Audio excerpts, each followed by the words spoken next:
நண்பர்களே, நம்ம புது தொகுதி ஆரம்பிச்சிருக்கோம்.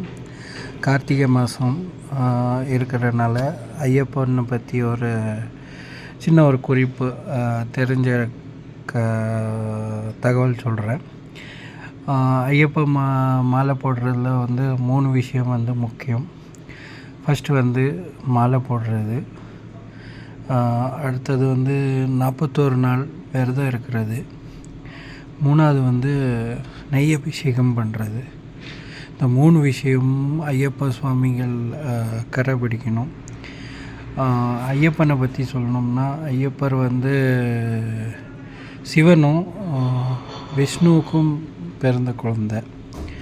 அதனால் ஐயப்ப சுவாமியை கும்பிட்றதுனால சிவனோட